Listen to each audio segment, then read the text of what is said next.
அனைவருக்கும் வணக்கம். Welcome to தெளிவின் வழி யூடியூப் சேனல். இது உங்கள் வாழ்க்கையை நீங்கள் மாற்றிக்கொள்ள உதவும் சேனல். இன்றைய தலைப்பு, ஒரு நேயர் கேட்குறாங்க, இறந்தவர்கள் எவ்வளவு நாள் கழித்து எவ்வளவு காலம் கழித்து மறுபிறவி எடுப்பார்கள்?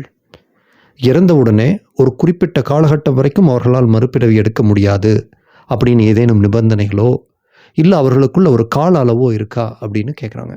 அதாவதுங்க, இதை ரெண்டு விதமாக பார்க்கலாம். ஒன்று, மனிதர்களோட பார்வையிலிருந்து, அதாவது நேரத்திற்கும் தூரத்திற்கும் உட்பட்டவர்களாய் மனிதர்களாக நம்ம இந்த பூமின்ற மாயைக்குள்ளிருந்து பார்க்கும்போது ஒரு நிஜம் தெரியும். அந்த நிஜத்திலிருந்து பார்க்குறது ஒன்று. ரெண்டாவது, ஆத்மாவோட பார்வையிலிருந்து பார்க்கும்போது அது ஒரு நிஜத்தை காமிக்கும்.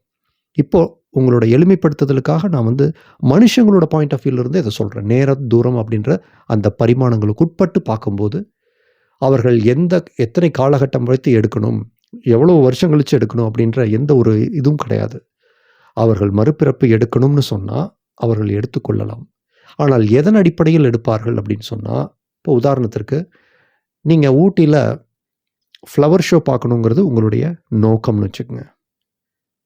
இப்போது டிசம்பர் மாதத்துலையோ ஜனவரி மாதத்துலையோ நீங்கள் ஊட்டி போகிறது சரியாக இருக்குமா? சரியாக இருக்காது. காரணம், அந்த பூ பூக்கும் மாதம் அப்படிங்கிறது ஸ்ப்ரிங் சீசன். அதாவது மார்ச் ஏப்ரல் மாதத்தில் தான் உங்களுக்கு அந்த மலர் கண்காட்சி அப்படிங்கிறது நடக்கும். இப்போது ஜனவரி, இன்னும் பூ பூத்துருக்காது. இப்போது நீங்கள் போக முடியுமா? போக முடியாது. போனால் என்ன ஆகும்? நீங்கள் மலர் கண்காட்சியை பார்க்க முடியாது. தவிர இப்போ இது எக்ஸ்ட்ரீம் வெதராக இருக்கும். கிளைமேட் ரொம்ப கிட்டத்தட்ட 4 டிகிரி 5 டிகிரின்னு இருக்கும். ஒத்துக்காது. அப்போது இந்த காலகட்டத்தில் பிறக்கணுன்னா உங்களுக்கு உங்கள் நோக்கத்தை நிறைவேற்ற முடியாது இல்லையா? அதே மாதிரி அந்த காலகட்டத்தில் நீங்கள் பிறந்தாலும் எந்த நேரத்தில் போய் பார்த்துட்டு எந்த நேரத்துக்குள்ளே வரணுங்கிற ஒரு விதியும் இருக்கு இல்லையா? அப்போது எப்படி நீங்கள் ஒரு ஃப்ளவர் ஷோக்கு போகணும்னு சொன்னால் ஊட்டிக்கு அந்த காலகட்டத்தில் போனால் மட்டும்தான் அதை பெற முடியும்னா அந்த காலகட்டத்தை நீங்கள் தேர்ந்தெடுக்கிறீர்களோ, அது மாதிரி ஒரு ஆன்மாவும் அவர்களுடைய விதி நிர்ணயம் என்ன, எந்த நோக்கத்திற்காக பூமிக்கு வருகிறார்கள், எந்த அனுபவங்களுக்காக பூமிக்கு வர்றாங்க, அந்த அனுபவங்களுக்கு தோதான நேரம், குறிப்பிட்ட மக்கள். இப்போ உதாரணத்திற்கு தெளிவின் வழின்னு ஒன்று வச்சுருக்கேன். இப்போ இந்த தெளிவின் வழியோட ஞானம் என்பது ஒரு குறிப்பிட்ட மக்கள் பலனடைய வேண்டும் அப்படின்னு சொன்னால் ஒரு குறிப்பிட்ட காலத்திற்கு பிறகுதான நான் சொல்வது சரியாக இருக்கும்.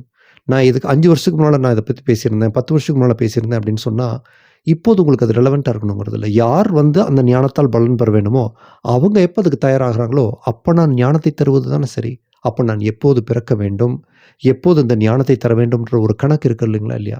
அது மாதிரி என்னுடைய நோக்கத்திற்கு ஏற்றவாறு தான் அது அமைகின்றது. எந்த மாதிரியான அனுபவங்களை பெற விரும்புகிறார்களோ அதற்கேற்றபடி தான் அவர்கள் எப்போது பிறக்க வேண்டும் என்பதை தீர்மானிக்கிறார்கள். மற்றபடி வேற எந்த ரெஸ்ட்ரிக்ஷனும் அவங்களுக்கு கிடையாது. பிரபஞ்சமோ கடவுளோ அவர்களை தடுத்து நிறுத்தவோ அப்படியெல்லாம் ஒன்றும் கிடையாது. மீண்டும் பிறக்க வேண்டும்னு எப்போ முடிவு பண்ணுறாங்கன்னு சொன்னால், அல்லது எந்த காலகட்டத்தில் பிறக்க வேண்டும்னு சொல்கிறாங்கன்னா, முழுக்க முழுக்க அவர்கள் பிறப்பின் நோக்கத்திற்கு ஏதுவான காலகட்டம் எதுவோ அதுதான் அவர்களுடையது. பிறப்பின் நோக்கத்திற்கு ஏதுவான நேரம் எதுவோ அதுதான் அவர்கள் பிறக்கும் நேரம். புரியுதுங்களா? பட் இது மனிதர்களோட பார்வையிலிருந்து பார்க்கப்படும் போது மட்டும்தான், மறுபடியும் அழுத்தம் திருத்தமாக சொல்கிறேன், ஆன்மாக்களோட பார்வையிலிருந்து பார்க்கும்போது நேரம் என்பது மாயை. இப்படி நான் கையை வணக்கம் அப்படின்னு சொல்லி திருப்புறேன்னு சொன்னால் இந்த நகர்தல் அப்படிங்கிறது கூட பிரபஞ்சத்தில் கிடையாது. இந்த ரகு அப்படிங்கிற விதி நிர்ணயத்தில் என் ஆத்ம வெளிச்சம், ரகுவின் ஆத்ம வெளிச்சம் ஷிஃப்ட் ஆகிறதுனால வேகமாக எனக்கு இப்படி ஒரு மாற்றம் என்பது நிகழ்கிறது. அதாவது படம் மாதிரி தெரியுது. பிரபஞ்சத்தில் எதுவுமே காட்சிகள் கிடையாது. நாம் ஷிஃப்ட் ஆகிறதுனால ஏற்படக்கூடிய ஒரு மாயை அது. நேரம் என்பது கூட நம்ம ஷிஃப்ட் ஆகிறதுனால ஏற்படக்கூடிய ஒரு மாயை தான். ஒரு டிவிடியில் பார்த்தீங்கன்னா படத்தில் எந்த நேரமும் இருக்காது. ப்ளே பண்ண ஆரம்பிச்சிங்கன்னா ஒரு நேரம் என்பது உருவாகும். 1 செகண்டு படம் ஆரம்பிச்சு 2 செகண்டு 3 ஆரம்பிச்சு 3 செகண்டுன்னு ஆரம்பிக்குது இல்லையா? டிவிடிக்குள்ளே எல்லாமே புகைப்படங்களாக தான் இருக்குது. ஆனால் அதை போட்டு நீங்கள் ப்ளே பண்ணும்போது அது ஓடுது இல்லையா? அந்த மாதிரி தான். அப்போது முக்காலங்களும் ஆத்மாவிற்கு ஏற்கனவே உள்ளது. கடந்த காலம், நிகழ்காலம், எதிர்காலம் ஒரு டிவிடி மாதிரி.